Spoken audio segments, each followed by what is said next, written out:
Expo Cannabis Brasil apresenta a mesa Tema Potencial Econômico para o Continente, o cânhamo. Essa mesa agora vamos falar sobre o clima, desenvolvimento, sustentabilidade e empreendedorismo.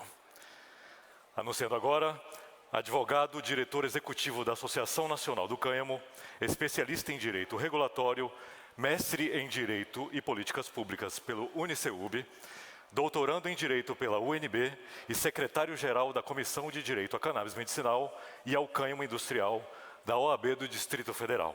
Convidamos com vocês o doutor Rafael Arcuri. Tudo bem?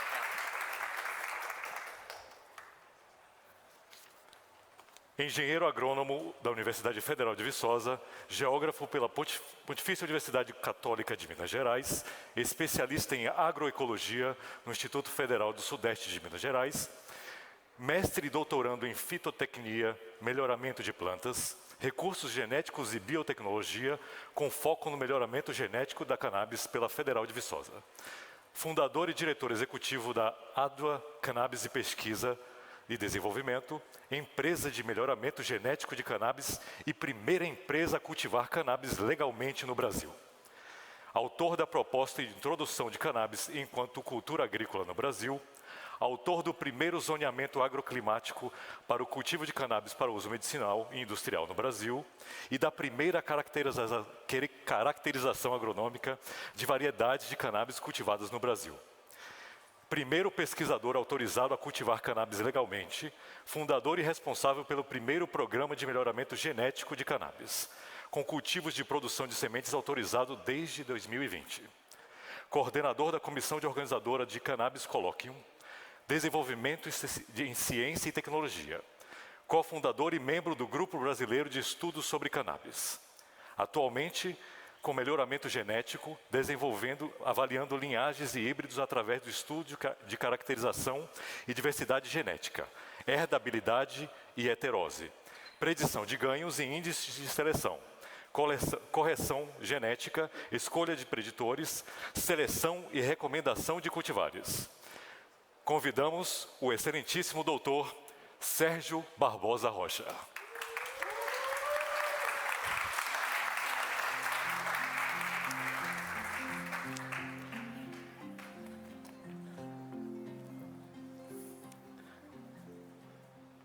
Vereador em Campinas, presidente da Comissão de Direitos Humanos na Câmara, engenheira e membro do Diretório Nacional do PT, é autora dos projetos de lei sobre distribuição de medicamentos à base de cannabis pelo SUS e fomento à pesquisa com cannabis e cânhamo. Convidamos Paola Miguel.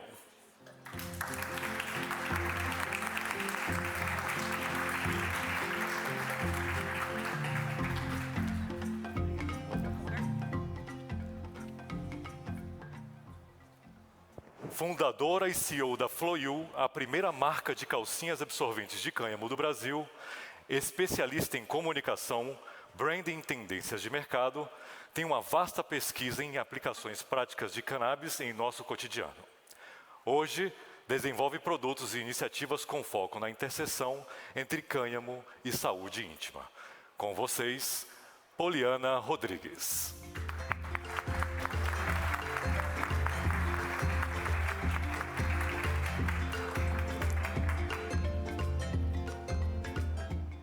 Advogado, fundador da Melo Mesquita Advogados e diretor jurídico da ADWA Cannabis, conselheiro do Conselho Nacional de Políticas sobre Drogas do Ministério da Justiça e Segurança Pública.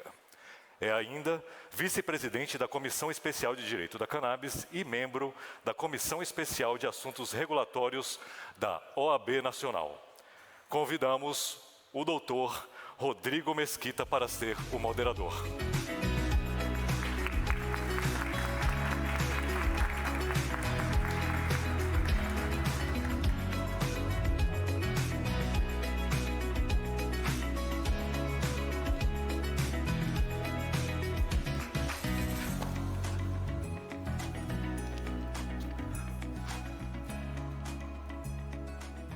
Engenheiro agrônomo, MBA em agronegócios, coordenador das câmaras setoriais da agricultura e do Conselho Estadual de Desenvolvimento de Agricultura Familiar, convidamos com vocês João Carlos de Faria Júnior.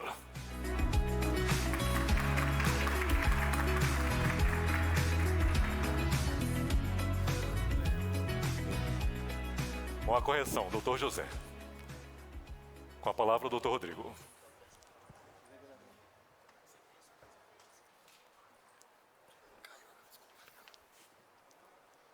Olá, boa tarde a todas e todos. Uma honra estar em mais um dia de Expo Cannabis, desta vez mediando esta mesa, que tem personalidades e autoridades no seu campo de atuação, mas todos, se podemos assim denominar esse setor mais específico do cânhamo industrial, da soberania nacional, do direito econômico. Para mim particularmente especial estar aqui porque, junto com o Sérgio, conduzimos um experimento inovador no Brasil que abarca toda essa dimensão, né, da soberania nacional, da tecnologia nacional, da política brasileira de ciência, tecnologia e inovação. E são esses os temas que serão aqui enfrentados por cada um e cada uma. Sem mais delongas, passo a palavra, então, para o primeiro ou primeira expositora, para que...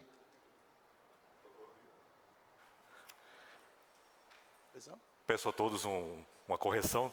Vou anunciar também chefe da área de avaliação técnica e controle dos projetos de produção de cânhamo no Uruguai e representante do Ministério da Pecuária, Agricultura e Pesca no Conselho de Instituto de Regulação de Controles de Cannabis, engenheiro agrônomo formado pela Universidade da República do Uruguai, especialista em grãos e cereais e oleaginosas.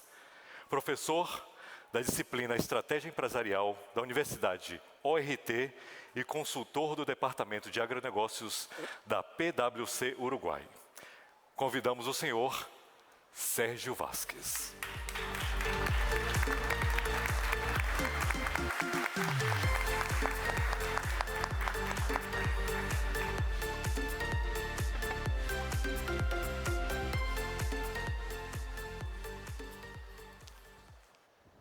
Bom, agora sim, passamos então...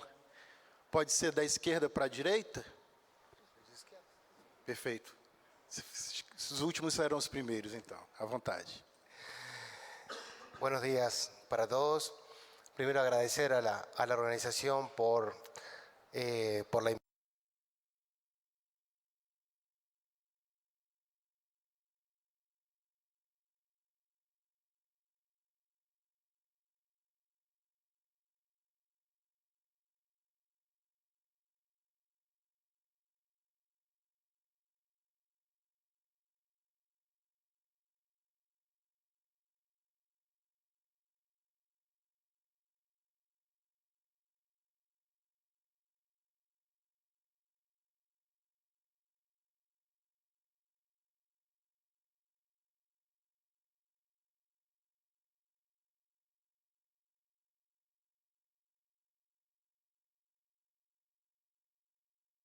Nós temos, pessoal, nós temos 5 a 6 minutos para cada uma das falas, vocês aproveitem da melhor maneira. Agradeço pela intervenção e imediatamente passamos para o nosso segundo convidado.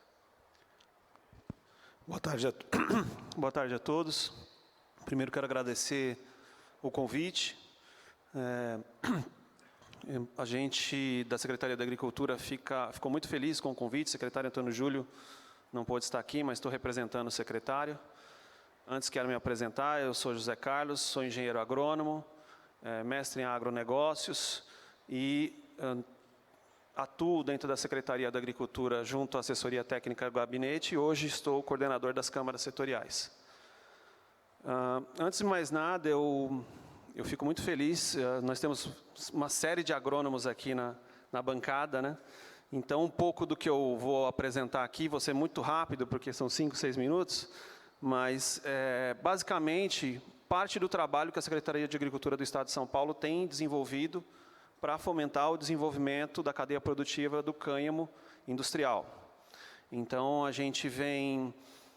A Secretaria tem uma estrutura que envolve institutos de pesquisa, para quem não conhece. Então, nós temos o IAC, na estrutura da APTA, né, da Agência Paulista de Tecnologia dos Agronegócios, nós temos o IAC, nós temos o Instituto de Cana, o IAC Campinas, que trata várias cultivares, nós temos o IZE, o Instituto Biológico. Então, todos esses institutos, Instituto de Pesca, então, todos esses institutos têm algum pesquisador ou algum trabalho voltado em fase de desenvolvimento, bem na verdade, que pode agregar aquilo que a gente tem de potencial no cânhamo. E dentro da organização dessa cadeia, na Secretaria de Agricultura, a gente tem um instrumento que chama câmaras setoriais. Essas câmaras setoriais, elas congregam ali todos os setores de uma cadeia produtiva. Então, a gente tem lá os produtores, a gente tem a agroindústria, a gente tem os consultores, a gente tem os pesquisadores. E, muitas vezes, essa é a forma que a Secretaria da Agricultura de Estado tem de conversar com o setor. A gente utiliza esse instrumento para falar com a cadeia produtiva aquilo que é demanda do Estado e também para receber desses produtores, desses agroindustriais, desses pesquisadores, enfim, a demanda que eles têm e que necessitam de apoio da Secretaria. Então, o que eu queria mostrar aqui para vocês, de forma rápida, é basicamente um instrumento que a gente tem para trabalhar, por exemplo, o desenvolvimento do cânhamo no Estado de São Paulo. Claro que a gente tem aí, e acho que o doutor está aqui, e uma série de outros pesquisadores aqui vão poder falar mais sobre as questões das restrições que nós temos com relação à pesquisa e desenvolvimento, por causa da legislação, mas aquilo que é permitido fazer, a Secretaria tem atuado. Então, basicamente, eu vou passar para aquilo que a gente tem ligado ao cânhamo. Essa aqui é a estrutura das câmaras setoriais hoje dentro da Secretaria. Então, para vocês terem uma ideia, são 32 cadeias produtivas. Então, ali, a gente conversa desde os produtores de açúcar e etanol, ou seja, desde o fornecedor de cana, fornecedor de máquina, o pessoal das usinas, até o pessoal da cadeia, da menor cadeia que a gente pode achar aqui, que é da apicultura, por exemplo. A estrutura da Câmara Setorial, ela permitiu que na Câmara de Fibras Naturais e Medicinais, a gente abrisse uma Câmara Técnica para tratar do assunto do cânhamo industrial. Então, nessa estrutura, a gente foi recebendo pesquisadores, principalmente da casa, a gente foi conversando com os industriais, com os consultores, com médicos, todo mundo que é envolvido nessa cadeia e procura trabalhar para o desenvolvimento do cânhamo. Nessa proposta, a gente estruturou, dentro da agenda estratégica da Câmara Setorial de Fibras, dentro da estratégia da Câmara Setorial, a gente estruturou a Câmara Setorial de Fibras Naturais e Ervas Medicinais. A partir dali, a gente começou um levantamento. Eu vou pedir licença para vocês que eu vou ficar de pé, porque está meio ruim aqui, tá bom? Tá dando a escola, mas vamos lá. Então, assim, a gente estruturou um trabalho que visava buscar e divulgar, conversando com a cadeia, o potencial do trabalho do cânhamo, não só nacionalmente, mas especificamente falando de São Paulo. Então, a gente, dentro do que a gente tinha de informação, de pesquisa, do que a gente foi trabalhando, a gente foi colocando diretrizes. Então, a partir dali, os 3 pilares foram esses. A gente tem condição de produzir o cânhamo industrial, para uso medicinal, para uso na indústria de fibras. A gente vai ter oportunidade, a planta, o cânhamo traz uma oportunidade de crescimento econômico, geração de emprego e sustentabilidade ambiental. Esses pilares são pilares que são desenvolvimento com a pesquisa. Então, ou seja, isso aqui não é chute, né? Isso aqui é realidade. O cânhamo como planta, como cultivar, ele tem um potencial fabuloso para desenvolvimento de uma cadeia.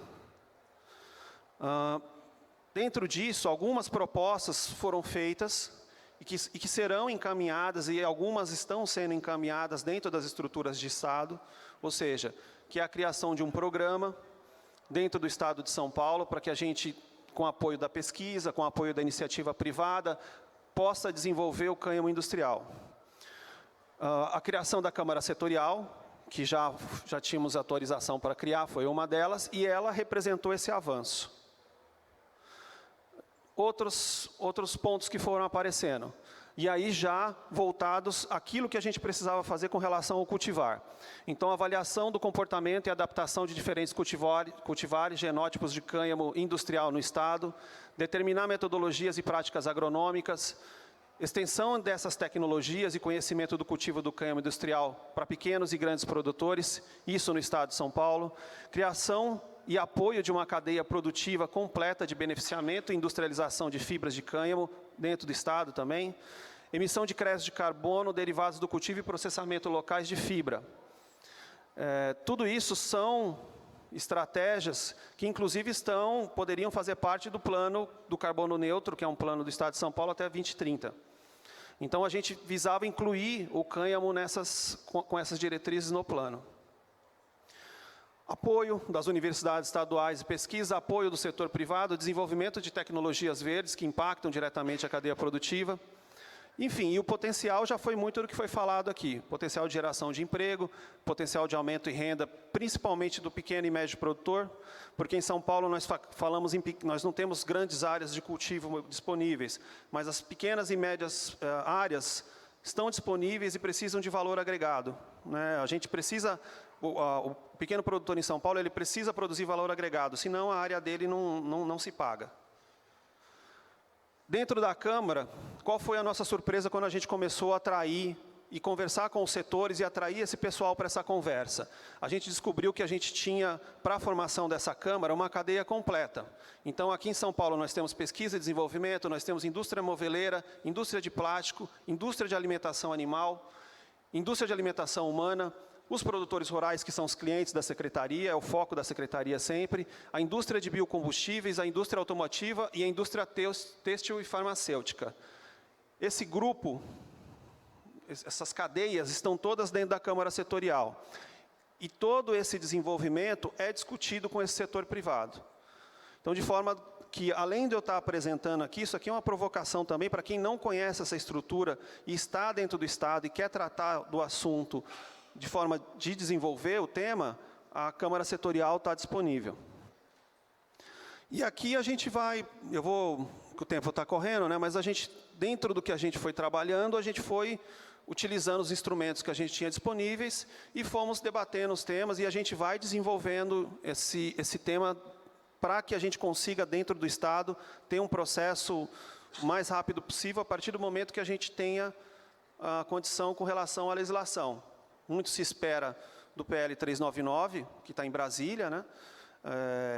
Dentro do possível, a gente vai desenvolvendo, mas como nós estamos dentro de uma estrutura de Estado, nós temos um advogado aqui, nós temos temos uma vereadora, então, a gente da área técnica, eu como engenheiro agrônomo, funcionário da Secretaria, a gente fala que nós somos os 49%, né? Então, 51% é a força política. Então, a gente, nesse propósito, a gente apresenta tecnicamente aquilo que a cannabis pode representar para a agricultura como um todo, né? E para vários setores que têm ali a origem da sua base de produção na agricultura. Então, a função dos técnicos tem sido apresentar essas possibilidades, né? Mas aí a gente precisa de uma força política, principalmente um convencimento político maior para que as coisas caminhem com uma celeridade mais rápida, com maior celeridade, né? Bom, eu apresentei bem corrido, eu sei, mas o propósito hoje aqui era, além de vir expor e conversar, trocar ideias e responder, era mostrar aquilo que a Secretaria de Agricultura tem feito, aquilo que tem sido determinado para as áreas técnicas, e dizer que a Secretaria, com relação a esse tema, tem estrutura para receber as demandas, tem espaço para discutir, e a gente está lá para receber a todos, tá bom? Muito obrigado.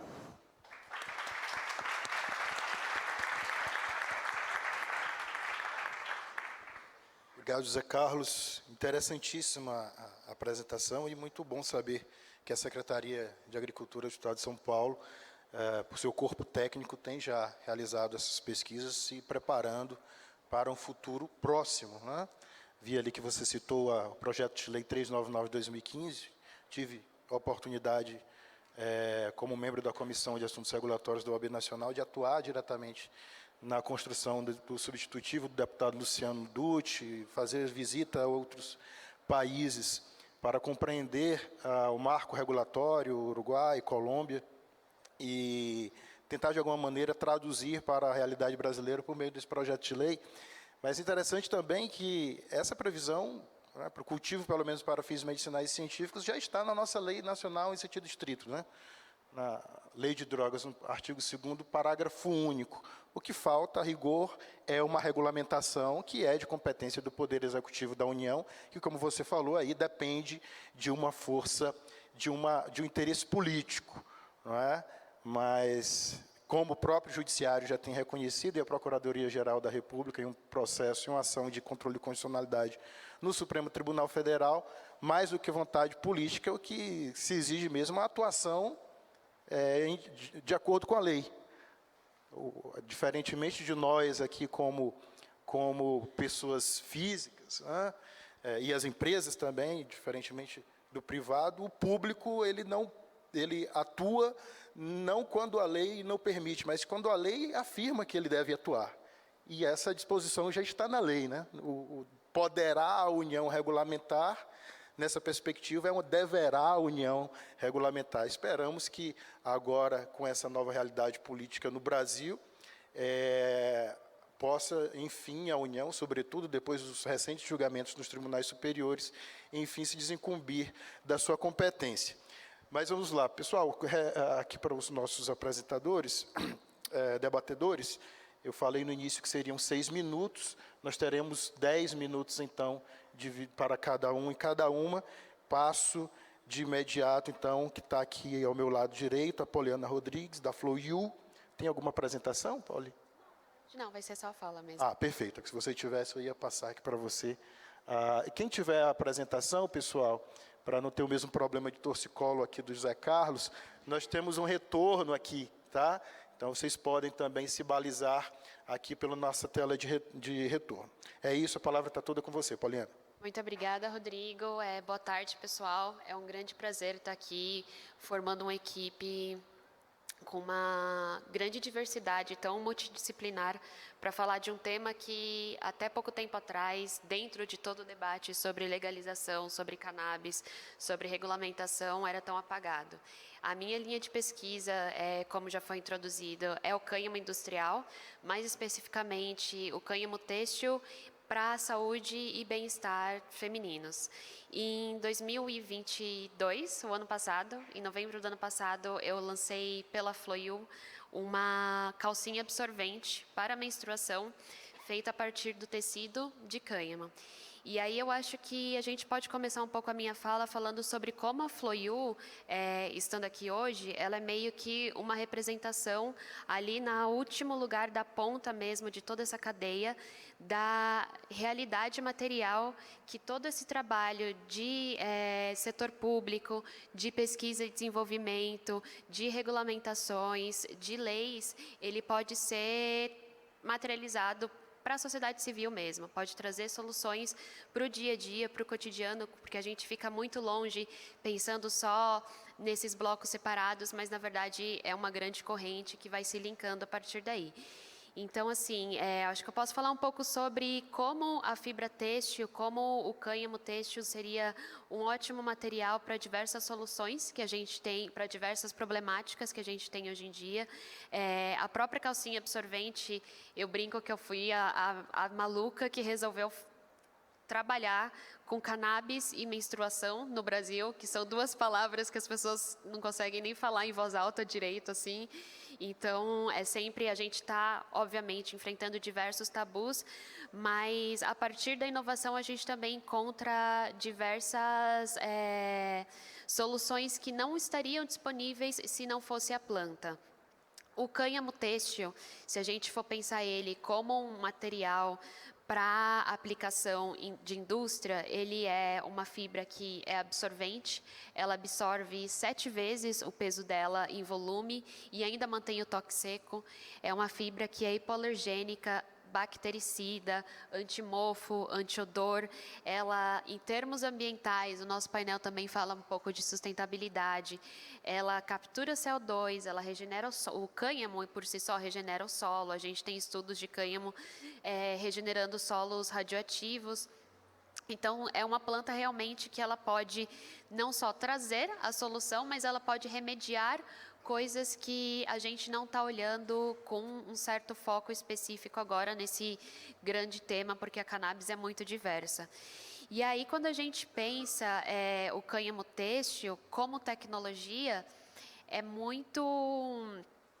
uma coisa muito singular, porque a gente já tem uma indústria, a indústria da moda é a segunda indústria que mais polui no mundo, e a gente está falando de, por exemplo, fibras como algodão, que precisam passar por processos químicos, por banhos de prata, para ter essas mesmas propriedades que o cânhamo tem naturalmente, e a gente, por não saber que existe essa alternativa, a gente acaba se voltando para o convencional, para o que é conhecido, para o formato que a gente já está mais confortável. E o propósito da FlowU é meio que esse, assim, é trazer para a sociedade civil. Eu acredito que não só a cannabis, mas o cânhamo, ele é um problema de todos nós, assim, mas ele não é só um problema de todos nós, como a gente precisa levantar essa bandeira, as soluções que ele traz também é para todos nós. A gente consegue, eu vendo calcinhas para enfermeiras plantonistas, para mães que acabaram de passar pelo pós-parto. Então, o público e o nicho e a disposição de pessoas também é muito ampla a partir desse material. E eu acho que pensar no cânhamo realmente como essa alternativa integral, como essa alternativa de pesquisa, a gente, a partir do cânhamo têxtil, poder desenvolver pesquisas de como deixar tratamentos impermeabilizantes, de como fazer tratamentos em estamparia, de diversas formas que volte para a indústria têxtil e repara os danos que ela vem causado desde então.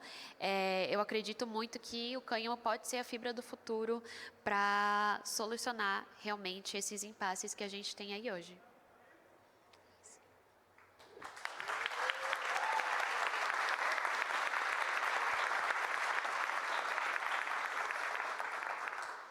Obrigado, Poliana. Parabéns pela iniciativa, pela fala e pela iniciativa. Bom, passo agora a palavra para o Sérgio Rocha, da Adua Cannabis. Tem apresentação, Sérgio? À vontade, 10 minutos. Boa tarde, pessoal. Gostaria de agradecer essa oportunidade, parabenizar a organização do evento. Eu acho que é mais um momento histórico, né, para o nosso país. E eu fiquei refletindo qual poderia ser a minha contribuição para esse momento, né? Enquanto um homem negro, né, que a gente sabe que é a parcela da população que mais sofreu por conta e ainda sofre por conta da proibição da cannabis, né? Consegui ter acesso à educação formal, né, curso superior, 2 graduações, especialização, mestrado. Fundei a primeira empresa que conseguiu autorização no país, né, junto com o trabalho também com o Rodrigo Mesquita e os outros colaboradores da empresa. Primeira empresa do país autorizada a cultivar cannabis em qualquer local do território nacional. Fui o primeiro pesquisador autorizado a cultivar cannabis e levar isso para dentro de uma universidade pública. Então, em 2020, nós conseguimos, com uma parceria com a Universidade Federal de Viçosa, iniciar os primeiros cultivos para pesquisa no Brasil. Então, eu fiquei refletindo como que eu poderia, né, com essa bagagem que a gente vem construindo, qual que poderia ser a colaboração para esse momento tão importante, né? Então, eu queria contar um pouco da história, primeiro, da Adua, né? O que é a Adua Cannabis, né? A gente sabe que o Brasil tem um histórico de estar sempre exportando matéria-prima, exportando mão de obra qualificada, e depois a gente importa a tecnologia que foi feita com a nossa matéria-prima e muitas vezes com a nossa mão de obra qualificada que foi lá para fora para desenvolver produto e tecnologia. Então, a Adua surgiu, na verdade, baseada numa história de uma batalha de Adua, que aconteceu durante a Segunda Guerra Mundial na África, quando o exército Mussolini tentou colonizar, né, o território etíope. Para quem não sabe, a Etiópia é o único país da África que nunca foi colonizado, né?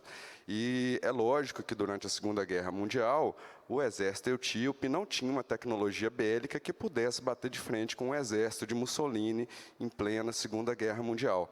Porém, os etíopes, eles dominavam muito o conhecimento de clima, de território, de solo, né, do país deles. E, através desse conhecimento, durante a Batalha de Adwa, eles elaboraram estratégias baseadas nesse conhecimento e conseguiram enfraquecer, né, o exército italiano. E, a partir dali, a guerra, né, a invasão tomou um novo rumo e eles conseguiram expulsar o exército italiano das suas terras e a Etiópia nunca foi colonizada.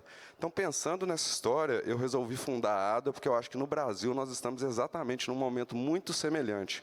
Nós não temos acesso à mesma tecnologia de ponta que existe em Estados Unidos, Canadá, Israel, China, Alemanha, que são os grandes competidores nesse mercado da cannabis atualmente. Mas a gente tem know-how em agricultura, a gente conhece do nosso solo, a gente conhece do nosso clima, tanto é que somos competitivos no agronegócio, mesmo sabendo que o nosso custo tecnológico é muito superior a esses países.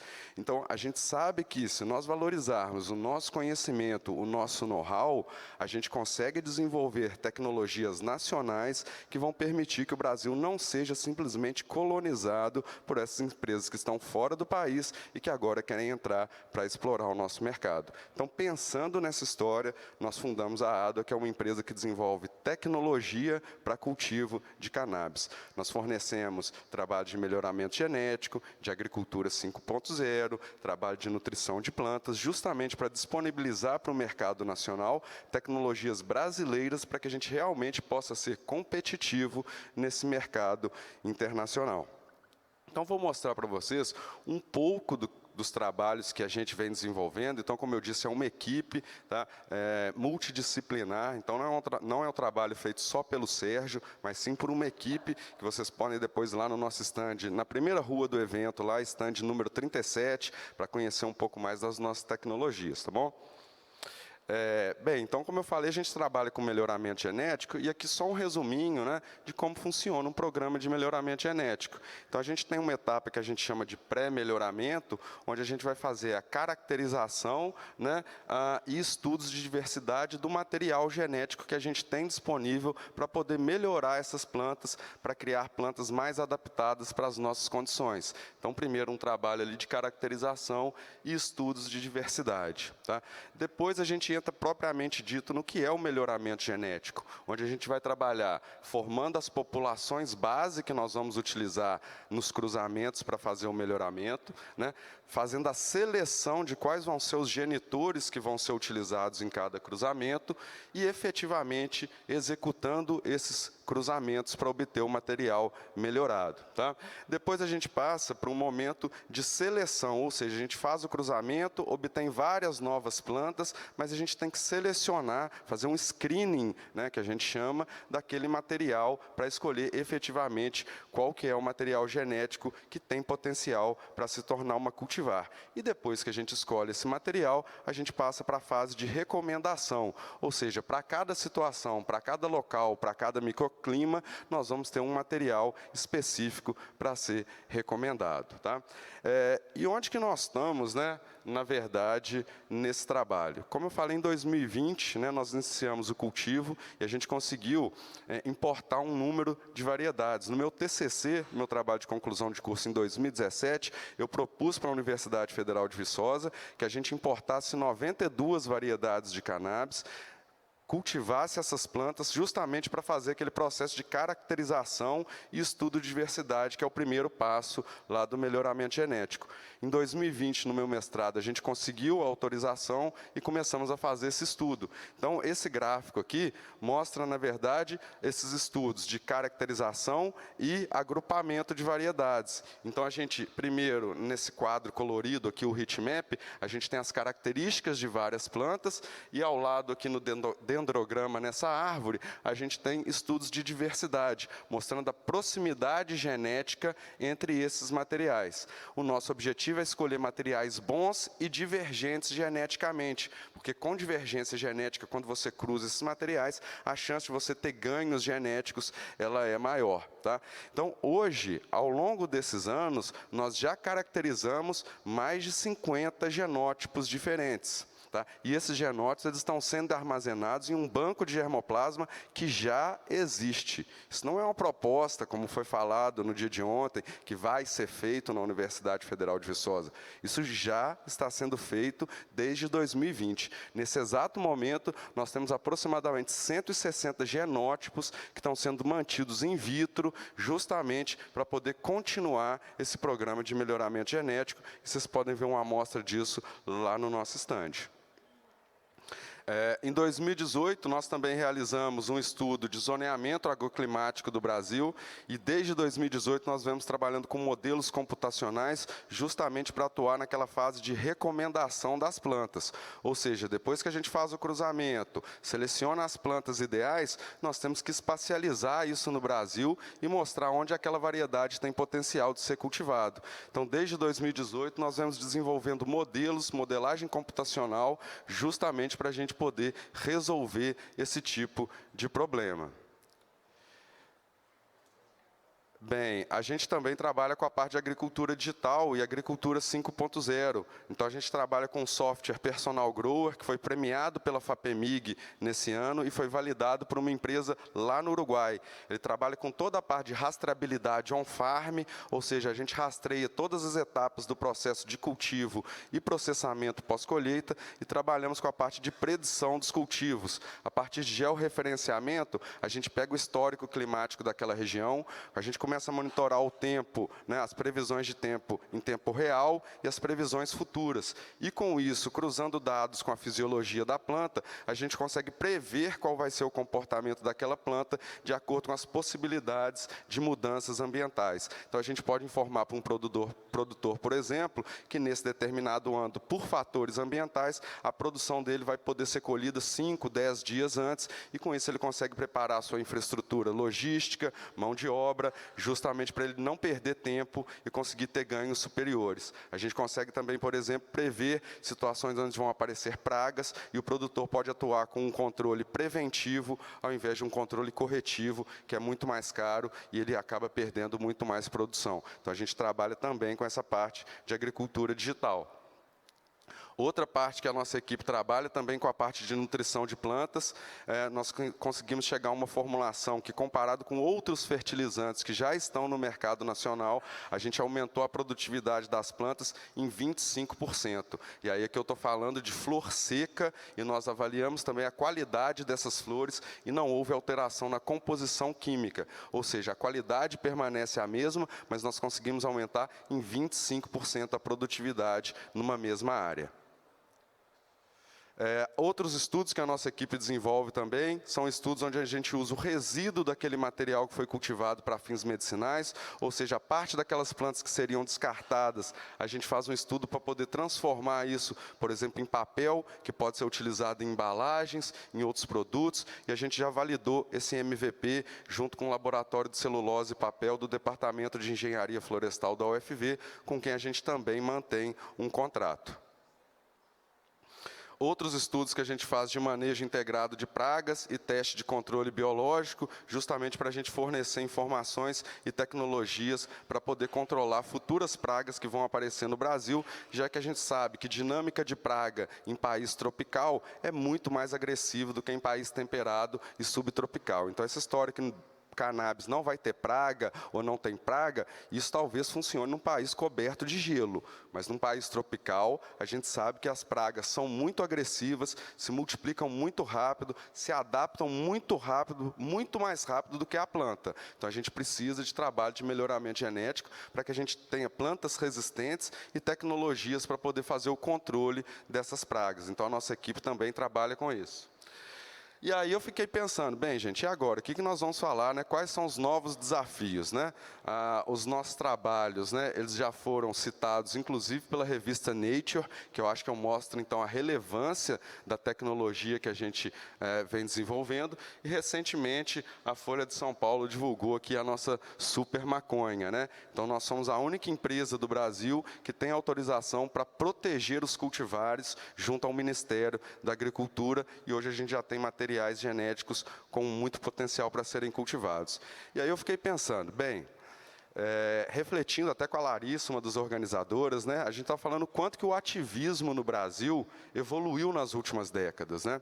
Eu sou de uma época onde as famílias internavam os filhos, né, porque fumavam maconha, né? A gente apanhava da polícia porque usava camisa com folha de maconha, né? E hoje, quanto que a gente conseguiu avançar, esse ativismo ficou muito mais profissional, né? Porque a gente precisava falar para as pessoas que não eram do nosso meio. Não adianta a gente ficar conversando entre a gente precisava atingir justamente aquelas pessoas que nos perseguiram, que nos proibiram, né? E hoje, quando eu vejo professores da universidade vindo aqui falar que cannabis é uma alternativa para o clima, justamente pessoas que sempre falaram que isso é coisa de maconheiro, desiste disso, vai trabalhar com berinjela, com tomate. Então, eu vejo que a gente teve sucesso em convencer essas pessoas que eram contra. A gente conseguiu convencer, a gente tem políticos, a gente tem pessoas influentes hoje trabalhando para a gente, para que essa planta seja aceita como outras plantas. Então, onde que está o nosso desafio? Nosso problema não é desenvolver tecnologia. A gente está provando que a gente consegue desenvolver tecnologia.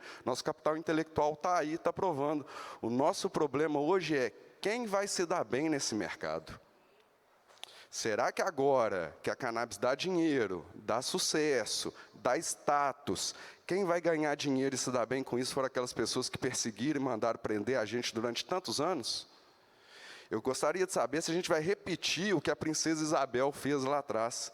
Se nós vamos simplesmente soltar os negros agora e falar que isso por si só resolve o problema da desigualdade, sem dar acesso a essas pessoas a terras, acesso aos meios de produção.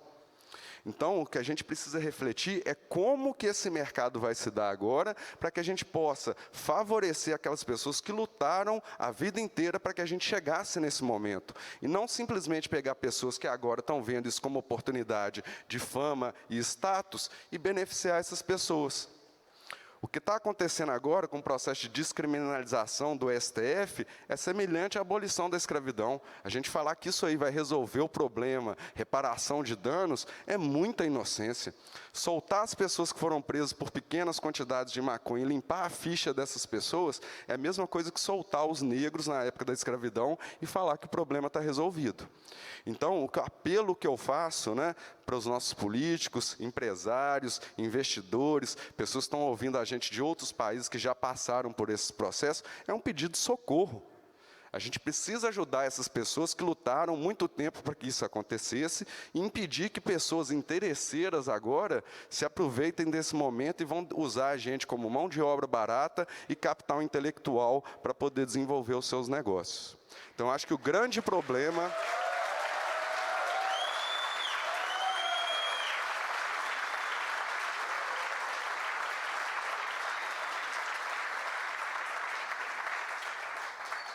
O nosso problema não é tecnologia, gente, tá? O nosso problema é como que a gente vai fazer isso. Tecnologia, eu convido vocês para ir no nosso stand 37 na Rua A, que a gente mostra para vocês que a gente é capaz de resolver o problema da tecnologia no Brasil, tá? Se vocês quiserem acompanhar os nossos trabalhos, vocês podem seguir a ADOA, @ADOACannabis, e eu estou à disposição para a gente poder continuar essa conversa mais tarde. Obrigado e tenham um bom evento.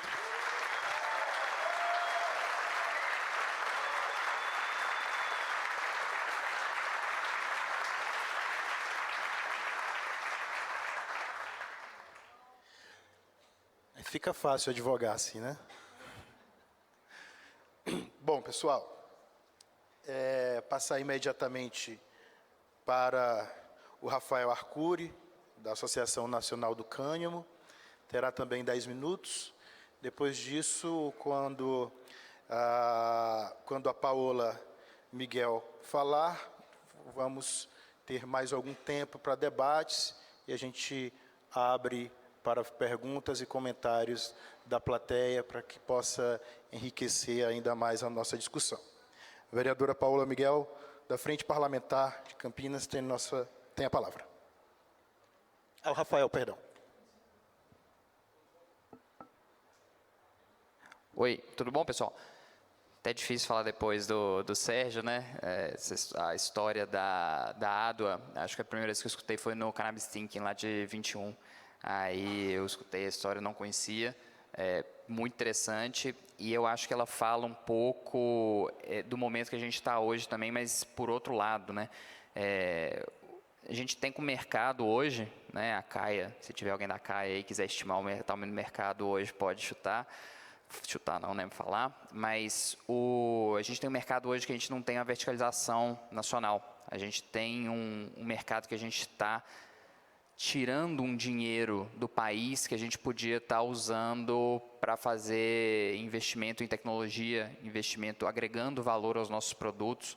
A gente sabe o que a gente consegue fazer com o agronegócio quando a gente se dedica a isso. Eu acho que esse ano, se eu não me engano, também me corrija, eu acho que foi o primeiro ano que a gente passou os Estados Unidos em produção de soja, 210 milhões de toneladas, algo assim. E a gente consegue fazer isso com todas as dificuldades que a gente tem no país, né? O Sérgio falou também, o custo de aquisição tecnológico nosso é muito caro, a gente exporta muitos cérebros, e a gente tem hoje um cenário em que, quando as pessoas vêm discutir por que a cannabis não está legalizada ainda, é muito difícil. A gente falou hoje do Dutti, Luciano Dutti, e a gente, sempre que a gente vai na Câmara, no Senado, a gente escuta dos dois lados do espectro, né? O Girão e a Sâmia falando quem vai se beneficiar com isso. Eu acho que a questão da reparação histórica não é isso, não está nesse tema, mas a gente tem que começar a pensar quais são as travas reais que a gente está tendo hoje. Como a gente vai fazer a legalização é uma discussão. Outra discussão completamente diferente é quais são as travas reais para a legalização hoje. Não acho que sejam as grandes empresas, eu não acho que sejam interesses escusos, eu acho que é falta de informação. A gente ainda está num nível de debate que ainda é tão raso, porque quando a gente sai aqui um pouco da bolha, porque se vocês já estão aqui, vocês já dedicaram o seu tempo, vocês já investiram recursos, vocês já fizeram o dever de casa para entender o nível de sofisticação que a gente está ou não está em determinadas áreas da regulação da cannabis. Quando a gente leva isso para o Congresso, por exemplo, não faz a menor ideia do que está acontecendo. A discussão, assim, ainda é uma discussão completamente alheia para essas pessoas. A gente já está discutindo aqui câmaras setoriais, a gente já está discutindo aqui desenvolvimento genético, produtos aplicados à tecnologia da calcinha da FlowU. A gente já tem um nível de especificação em várias áreas muito grandes. A RDC 327 é uma das normas de cannabis medicinal mais avançadas do mundo, é uma das normas que dá mais segurança para o paciente final. A gente já tem hoje um potencial de desenvolvimento tecnológico que a gente poderia, seja com empresas como a ADOA, seja Embrapa, que a gente poderia estar aplicando isso. E quando a gente vai discutir, é como se a gente estivesse introduzindo um tema de alienígena completo à discussão. Uma coisa que eu acho que a gente precisa fazer para aproveitar o nosso potencial econômico, sustentável e social da planta é a gente começar a se organizar e começar a atuar nessa frente de uma forma mais profissional. A gente hoje, a questão do regulatória, ela é muito importante e a gente precisa levar essa questão regulatória técnica para quem toma as decisões de fato. O que a gente vê muito hoje ainda são, às vezes, discursos que não tocam o problema real e vão tangenciando esse problema, e muitas vezes isso é um impeditivo para a gente fazer essa atuação mais concreta. Um exemplo disso é que a gente fez há pouco tempo atrás um evento, colocamos Embrapa, MAPA, Parlamento, para essa discussão. Os atores que já conhecem o tema estão cada vez mais convencidos e estão cada vez mais compartilhando essa nossa indignação daquilo que a gente sabe que é um potencial muito grande. O que eu estou querendo falar aqui é que a gente precisa de uma profissionalização da articulação para a mudança desse cenário. A gente começa a pensar agora de um ponto de vista mais estratégico. A gente tem um fim que a gente quer alcançar qual que vai ser o caminho racional que a gente vai traçar para alcançar esses objetivos. Fazendo isso, a gente consegue inserir a discussão da cannabis em discussões muito maiores e que a gente não precisa introduzir essas discussões. Por exemplo, uma coisa que a gente sempre tenta fazer é introduzir a discussão da cannabis dentro de uma fragilidade que a gente viu que ficou assim, patente, evidente durante a pandemia, que é a nossa não produção de insumos farmacêuticos ativos e que a gente fica completamente vulnerável. Eu falo essa frase, quem já me viu falando em público, já viu essa frase umas 20 vezes. Se tiver uma guerra e tiver uma disrupção da nossa cadeia de fornecimento de insumo farmacêutico, a gente vai morrer de dor de barriga e febre. A gente produz 5% dos insumos farmacêuticos que a gente consome no país. Aqui, quando a gente vai falar de cânhamo, tem toda a questão da sustentabilidade, tem toda a questão do desenvolvimento econômico-social, mas normalmente, é o quimiotipo que tem a maior produção de CBD, que a gente sabe que hoje, para a gente, tem uma aplicação e afeta a vida de muitas pessoas. Então, a gente ter um planejamento estratégico de inserção dessa discussão em temas mais macro e não dividir e falar. Aí, bom, vou dar um exemplo para não parecer. Falar que a cannabis não pode seguir a lógica capitalista. Gente, vocês estão querendo colocar a cannabis como mudando o sistema capitalista? Não, gente, isso não vai acontecer. O que acontece é a gente consegue ter formas de regulação melhores ou piores. Agora, se a gente insere a cannabis dentro dessas discussões mais macro, o que a gente aproveita é todo o outro trabalho que já está sendo feito, inclusive de informação da agenda regulatória. Isso é muito custoso, porque isso demora muito tempo e um trabalho muito técnico. Então, quando a gente vai fazer um trabalho de articulação, se a gente consegue colocar a cannabis dentro de temas mais macro, a gente tem uma eficácia no processo de articulação muito maior, uma eficiência muito maior nesse processo de articulação. Isso é uma coisa, eu estou falando isso aqui especificamente aqui hoje, porque eu acho que aqui é esse público que vai mais aproveitar isso. A gente fazendo um trabalho agora direto, objetivo, a gente já está assim, na ponta para aprovar. De novo, MAPA, desde 2021, já está se manifestando abertamente. A Secretaria de Agricultura de São Paulo também, a gente foi falar lá um tempo atrás, também já estava com a discussão das criações das câmaras. Embrapa está ansiosa por financiadoras de projetos que façam projetos de desenvolvimento, seja de cannabis medicinal, seja de cannabis industrial, para ter tecnologia nacional. Produção de bem de capital, a gente vai precisar de muita coisa. A gente vai precisar de muita coisa que a gente não tem hoje no país, especificamente. Colheitadeiras, outras coisas que a gente que não tem a tecnologia. Então, quanto mais a gente consegue inserir a cannabis dentro de um discurso que a gente consegue aproveitar outras pautas, a gente ganha aliados. Eu estou falando isso porque as últimas duas audiências públicas que a gente foi, tanto no Senado como na Câmara dos Deputados, a gente fica com um discurso como se fosse uma pauta única. Não, gente, isso é uma pauta de saúde, isso é uma pauta de direitos humanos, isso é uma pauta de desenvolvimento econômico, isso é uma pauta social. Se a gente consegue incluir a cannabis e não colocar a cannabis como completamente separada de todos esses discursos, a gente consegue uma aprovação muito maior. O PL 399, por exemplo, ele não está sendo votado agora, não é porque, não estão colocando em pauta o 399. Se ele fosse votado hoje, a gente ia perder. Simples assim. Não tem voto. A gente tem o Congresso mais conservador dos últimos, 30 anos. Então, a gente está lá discutindo com parlamentares que são abertamente, o Girão, o Osmar Terra, que são pessoas que não vão se sensibilizar por argumentos racionais. Qual que vai ser o nosso planejamento estratégico? Como que a gente vai fazer isso? A minha sugestão, e aqui é uma coisa que eu quero deixar para vocês, é essa. Vamos pensar na cannabis como, e isso foi uma coisa que o Carlos Goulart disse lá no Ministério da Agricultura para a gente, mais uma commodity. Se a gente pensa na cannabis como mais uma commodity, a gente pensa a regulação da cannabis com as reparações que a gente precisa fazer, com as correções que a gente tem que fazer, mas tratando ela como mais uma commodity, a gente consegue aproveitar todo um bonde agora do Executivo que está a nosso favor. E isso vai ser muito bom.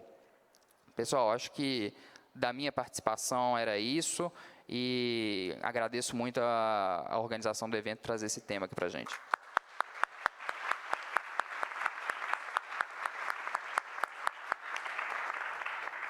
Obrigado, Rafael. Sempre muito bom ter os insights do Rafael, porque ele faz esse bom diálogo, né, entre a regulação, entre mercado, regulação, desenvolvimento, inclusão.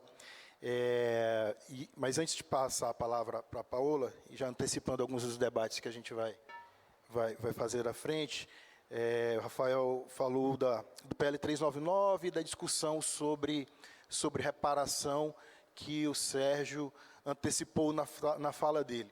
E eu tenho um tijolinho para colocar nessa discussão, porque eu fui testemunha ocular disso. Quando o deputado Luciano Dutti apresentou o substitutivo ao PL 399 de 2015, ele trouxe, então, além da regulamentação dos medicamentos, do cultivo para fins medicinais, também a regulamentação do cânhamo industrial, para fins industriais, e isso ser, então, explorado em diversas cadeias produtivas, papel e celulose, indústria têxtil, alimentos e bebidas. E certo setor, até mesmo do movimento antiproibicionista, foi crítico do texto em razão dessa ampliação para também abarcar o uso industrial, como se isso fosse necessariamente uma intervenção do agronegócio, do grande capital. Certamente, né, grandes agentes econômicos e setores econômicos que têm poder econômico e político atuam em projetos de lei de interesse econômico como é esse.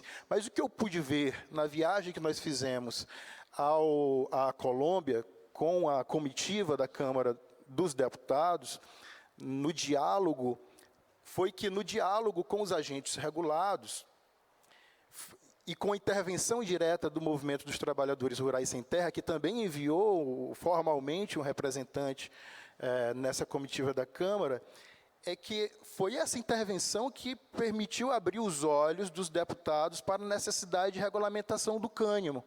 Era sempre uma pergunta que, particularmente, eu e o representante do MST fazíamos: como promover a inclusão produtiva de pequenos agricultores e da agricultura familiar na regulamentação do cultivo de cannabis para fins medicinais no Brasil? E eles foram uníssonos. Vocês têm que ampliar essa regulamentação também para o cânhamo, porque o uso medicinal, ainda que vocês utilizem categorias de produtos medicinais, como os medicamentos fitoterápicos, os medicamentos tradicionais, os produtos fitoterápicos tradicionais, que têm exigências regulatórias menores, ainda assim a barreira de acesso, a barreira regulatória, estará num patamar que esses agentes econômicos, com menor poder econômico, com menor capacidade técnica, terão dificuldade para acessar. A saída, então, é regulamentar o cânhamo, porque assim você reduz as barreiras regulatórias, por consequência, você permite, sobretudo, fomentando a organização desses pequenos agricultores, fazer com que eles também se apropriem desse novo setor econômico. Então, nesse sentido, a regulamentação do cânhamo no Brasil, ela também tem uma função de reparação social, porque se nós formos pegar hoje, o Sérgio colocou aqui na exposição dele, as áreas no Brasil com maior aptidão agrícola, não à toa estão na região centro-sul, na fronteira com o Paraguai e na região nordeste do país. Não é à toa que são essas regiões que mais se cultiva cannabis no Brasil, porque são as que têm maior aptidão.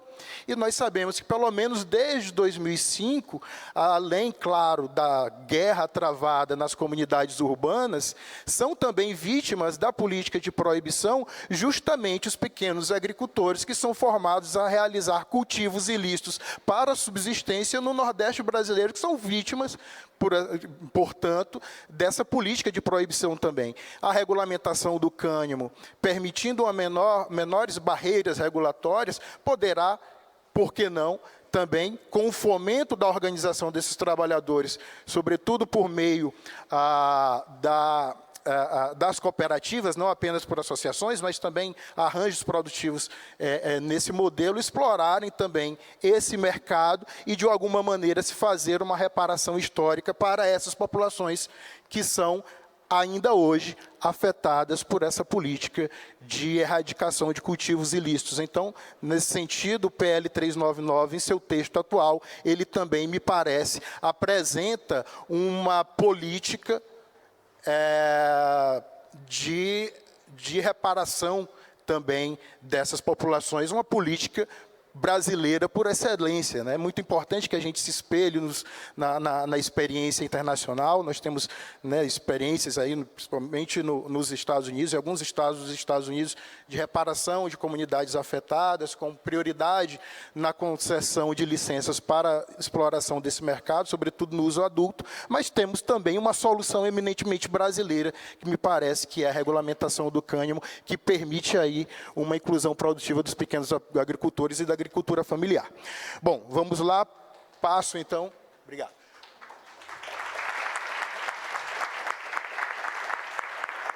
E com participação direta, porque eu vi do Movimento dos Trabalhadores Rurais Sem Terra. Passo então a palavra para a vereadora Paula Miguel. Tem a palavra, vereadora, obrigado pela presença. Boa tarde, vou falar de pé, porque eu estou um pouquinho sem voz e acho que isso ajuda a projetar a voz.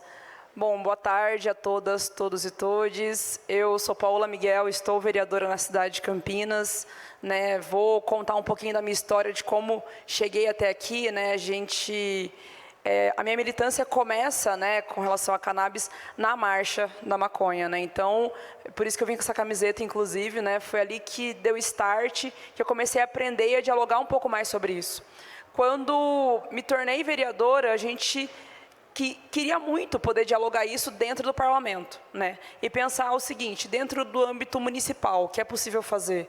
Muitas das regulamentações são a níveis nacionais, então o plantio é a nível nacional, né? Mas tem algumas coisas que a gente pode fazer no município. Então a gente apresentou 2 projetos de lei, né? Um de distribuição de medicamentos no SUS, em Campinas, né? Porque o SUS ele é dividido em 3 níveis, né? O nível federal, estadual e o municipal, que a gente consiga incluir, né, os medicamentos também na lista municipal, e o segundo, de fomento à pesquisa, que prevê o cultivo, né, em universidades, por organizações sem fins lucrativos, para a população do modo geral, porque uma das coisas que faltam no Brasil é justamente a gente saber, mas até onde dá?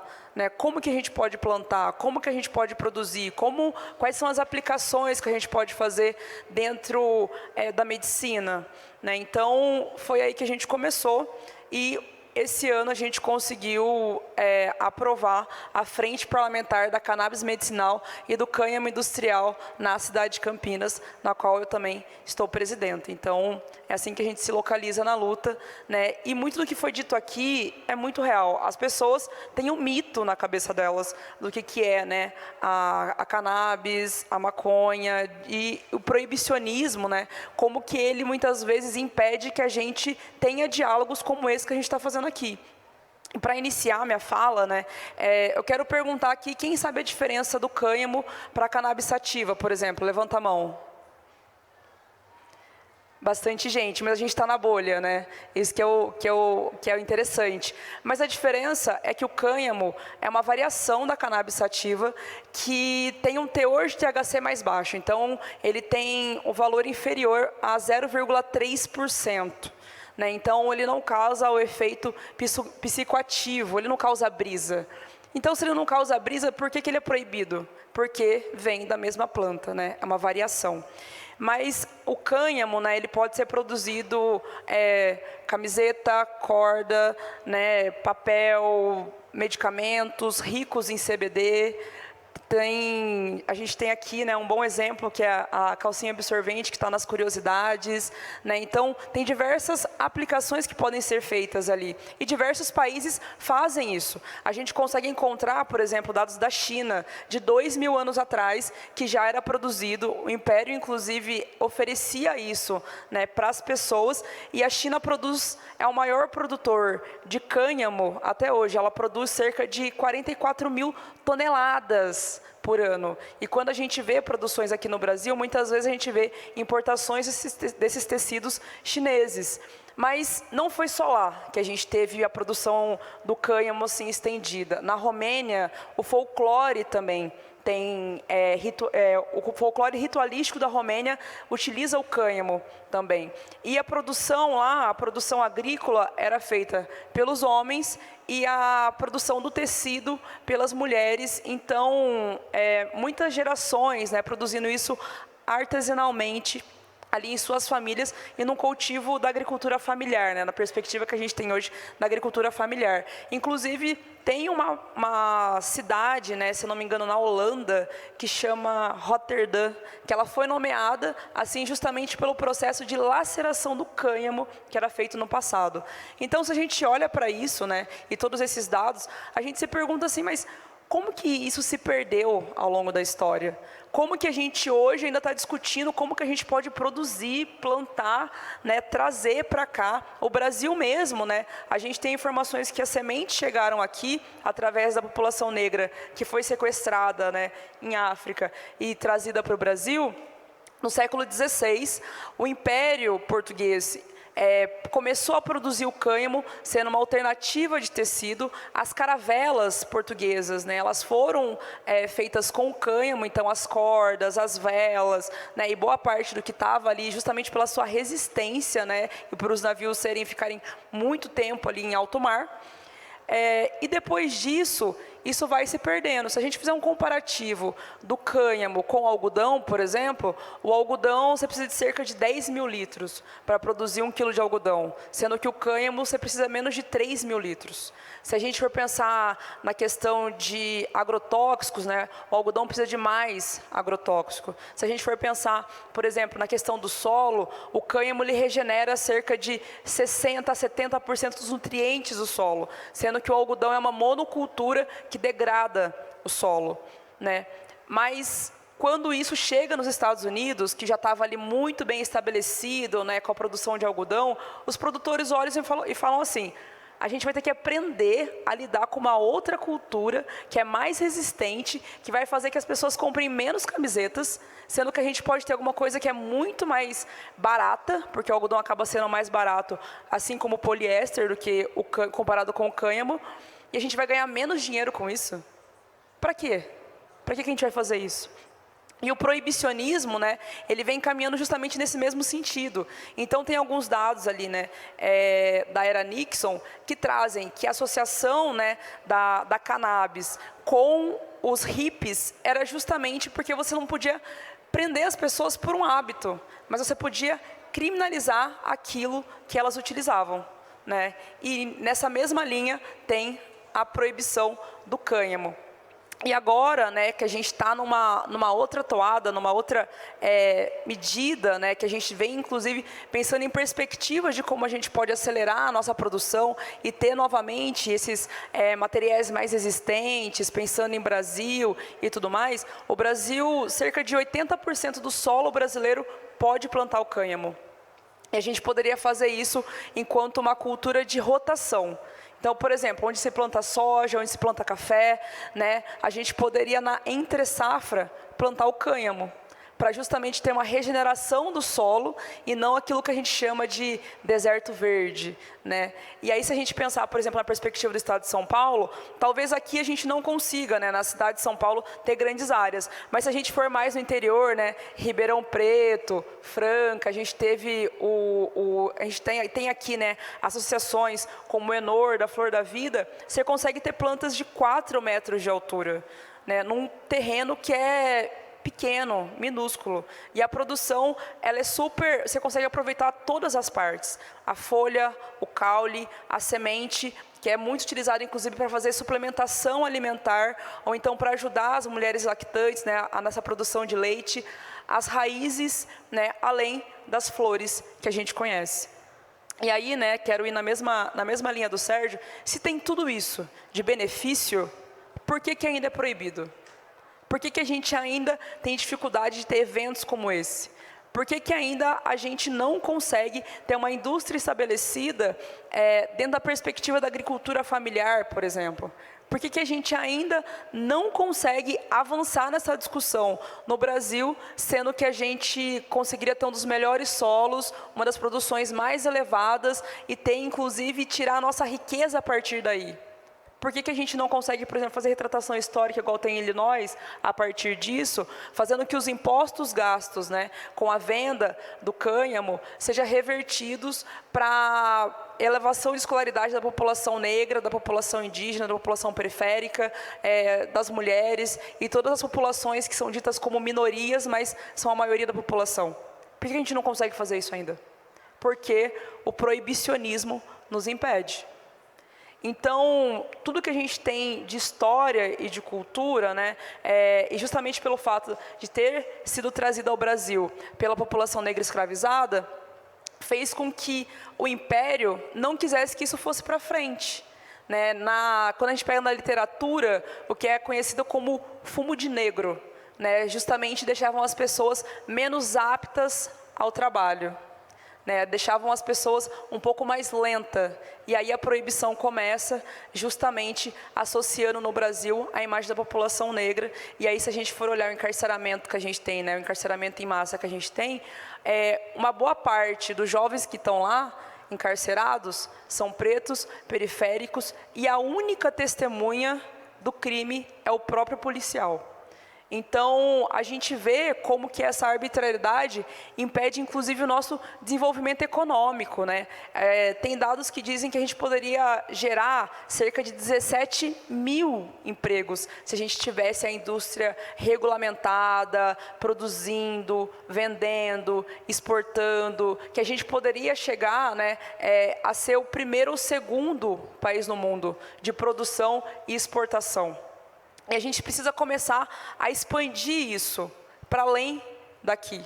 Dentro do parlamento, né, do âmbito municipal, a gente tem algumas dificuldades justamente por conta das questões nacionais do plantio. Né? Mas a gente luta diariamente para que a informação chegue, inclusive em pessoas que falam que não existe maconha medicinal, que não existe cannabis medicinal, que tudo isso é uma invenção da indústria para se vender e regulamentar, né, o que seria tido como uma droga. Mas ninguém fala, por exemplo, dos medicamentos, inúmeros medicamentos que a gente tem por aí que causam dependência muito maior do que a própria cannabis e maconha. E só para a gente ir encerrando aqui a minha fala, cânhamo é um anagrama de maconha. Então, se a gente colocar em outra ordem, é a mesma palavra. Mas a gente não fala maconha porque é uma palavra de origem africana, e o cânhamo é mais aceito justamente por ser uma palavra de origem latina. E cannabis, né, a grande elitização do que é essa palavra, ela é a forma científica, biológica, mas são três palavras que se referem à mesma planta, e a gente só utiliza de forma diferente justamente para a gente ter o debate aceito, introduzido, e para que a gente consiga também avançar um pouquinho nos caminhos. É isso, gente. Estou muito feliz de estar aqui. Muitíssimo obrigada.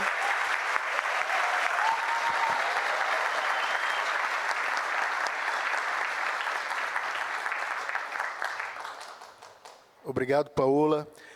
Pessoal, nós temos 7 minutos e 48 segundos para o final da mesa.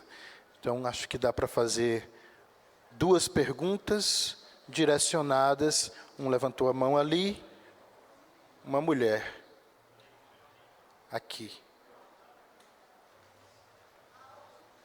Os mais velhos terão preferência.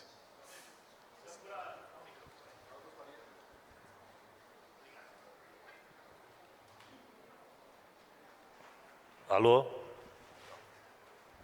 Obrigado. No, quería, aprovechando que está la gente del Ministerio de Agricultura de Uruguay, y con toda la experiencia que Uruguay tiene en todo este tiempo, que desde que fue la reglamentación, y con todo el tiempo que ha pasado en la experiencia que tiene en el cultivo, ¿qué puede aportar o qué puede aportar para toda esta situación que está viviendo Brasil en este momento, con la experiencia que Uruguay tuvo en estos últimos años? Bien.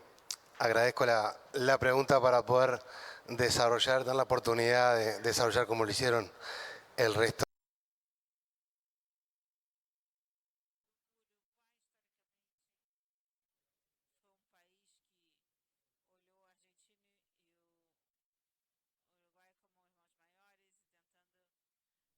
Nos juntar à regulamentação e que, assim, para poder manter o comércio com esses países. Nesse caso foi o contrário. Em 2013, com a normativa que regulou o consumo de cannabis e a produção de cânhamo, onde fomos pioneiros, então hoje temos 10 anos dessa regulamentação. Nesses 10 anos, o Uruguai já aconteceu de tudo e eu gostaria de deixar para vocês pelo menos um resumo da nossa experiência.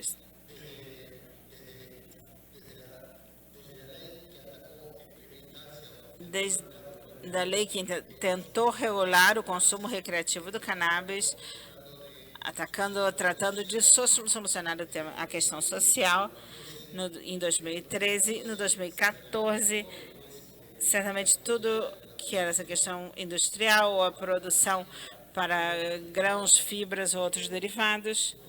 Eu tive a oportunidade de falar com o presidente na época, perguntando a ele especificamente se em algum momento ele tinha pensado se essa regulamentação não incluía o que era CBD, e ele confessou que não, que nesse momento ele estava pensando apenas para alimentos e para fibra.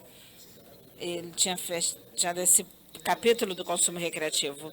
Em 2015, apenas o que seria o uso medicinal. Então, essa máquina de pensar e fazer regulamentação começa a partir de 2014, se desenvolve de alguma forma em 2020 com a inclusão da proteína e do óleo comestível e acesso ao cannabis medicinal. Isso fecha um ciclo muito importante no que é a regulamentação. Esse é no nível jurídico. E aí temos uma quantidade de informações, de experiência, de como irmão maior nós podemos compartilhar com o Brasil e com a Argentina, para que de alguma forma não cometam os mesmos erros que nós cometemos. Do ponto de vista da agronomia, também temos muitas experiências específicas sobre o que é o registro da variedade, a estabilidade das variáveis, determinação do conteúdo de THC, CDB, a produção de extrato para uso médico, produção para fármacos, desde a parte da agronomia, essa questão de materiais genéticos, registro, produção de sementes e materiais genéticos para atender a toda a região, tanto com materiais com alto CBD, alto THC, porque também nós temos semilhas registradas com alto THC, como as variedades para a produção de fibra, grãos, óleos de cânhamo. Então, na parte agronômica, quando a gente está falando nós não estamos na melhor região, sabemos, mas nós podemos, de alguma forma, adaptar e validar o comportamento orgânico dessas variedades. Depois, na cadeia, nós encontramos uma série de problemas em nível de regulamentação, de como esses produtos podem ser comercializados. Assim, juridicamente, o que se disse na regulamentação de cannabis medicinal e não medicinal, agronomicamente, toda a parte genética. Nesse sentido, creio que toda a informação que é valiosa, e pensando no desenvolvimento do cânhamo a nível do continente, que me parece que nós somos a startup da América Latina. É muito eloquente demonstrar como o Uruguai pode ajudar e atuar conjuntamente com o Brasil. Nesse evento, primeiro evento brasileiro, já é um evento tradicional no Uruguai, então, para além de todo o diálogo institucional, o diálogo sul-sul, também na questão agronômica, também há aqui esse diálogo em nível cultural e de troca de informações. Pessoal, nós temos aqui 2 minutos, mas acho que dá para a gente fazer mais uma pergunta para alguém. Lá, uma mão, uma pergunta.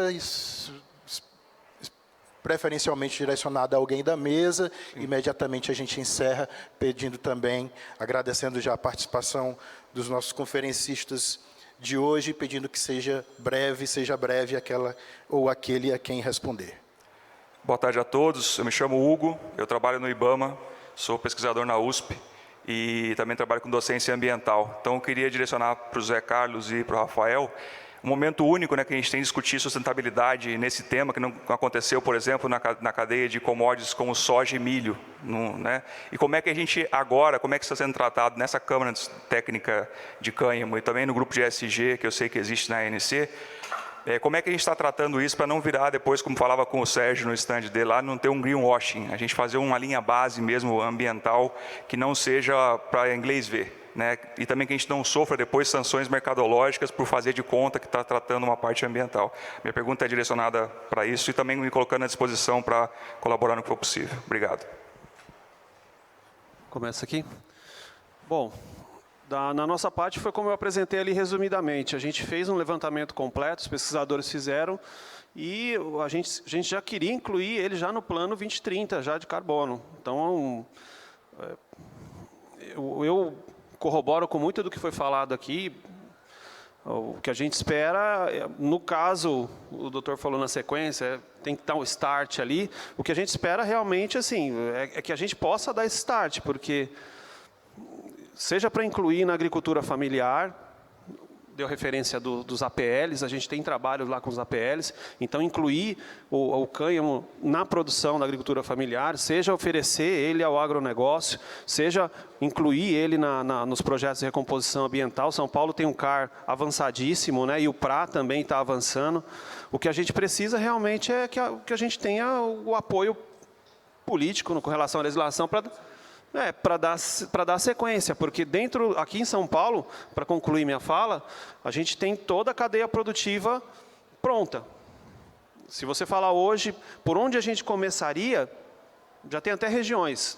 A gente poder, agricultura familiar, agronegócio, o que a gente precisa realmente é que a coisa aconteça, né? E para isso, realmente, eu vou na fala do Rafael, a gente precisa trazer isso numa discussão ampla, saber que o agronegócio precisa entrar nessa discussão, precisa haver um ajuste aí das ideias, porque, eventualmente, senão nós vamos ficar A contra B e a situação não avança. Na parte da Secretaria da Agricultura, dentro daquilo que é possível, a gente tem avançado e vamos continuar avançando. Tá bom? Obrigado. Obrigado. Só porque o nosso tempo já deu uma misturadinha que eu vou falar rápido. Como é que era seu nome mesmo? Hugo? Hugo, e José, concordo com tudo que você falou. Eu acho que a gente não precisa reinventar a roda. Você tem empresas que nem a Centroflora, por exemplo, que já fazem, por exemplo, recompra, um contrato com prazo determinado para compra de agricultura, de pequenos produtores rurais específicos com bônus de qualidade, por exemplo, se eles conseguirem ultrapassar aquilo. A gente tem a questão no Paraguai que a gente viu do Hemp Guarani, que dava sementes e ensinava seja a população indígena, seja outras populações de vulnerabilidade, a cultivar e garantiam a compra do produto depois. A gente pode fazer isso por meio de regulação específica, a gente pode criar, ou seja, criando obrigações objetivas, ou a gente pode fazer isso por meio da criação de incentivos, seja tributários, seja outros incentivos legais, para essa produção. Agora, tudo isso vai depender do nosso poder de articulação. Como que a gente vai fazer isso? A forma jurídica, você tem várias. O Paraguai, por exemplo, foi falar na ONU da experiência deles. A gente vai comprar qual parte, ou tudo, ou nada da experiência que eles tiveram com isso. Quais são, em outros mercados, estruturas de incentivo que funcionam para fazer esse tipo de, seja uma prática ESG no sentido laço, seja de sustentabilidade, seja de inclusão social, por exemplo.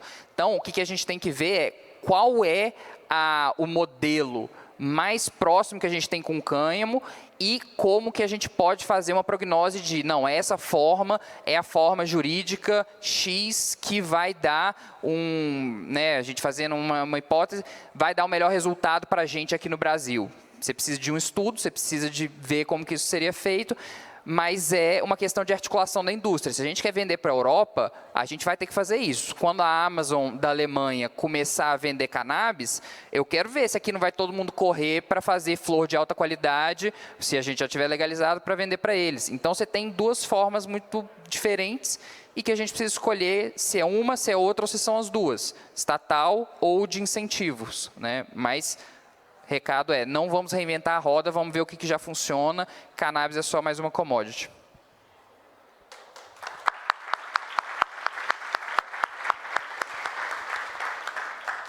Bom, pessoal, agradeço a presença dos nossos conferencistas e de quem atendeu a plateia.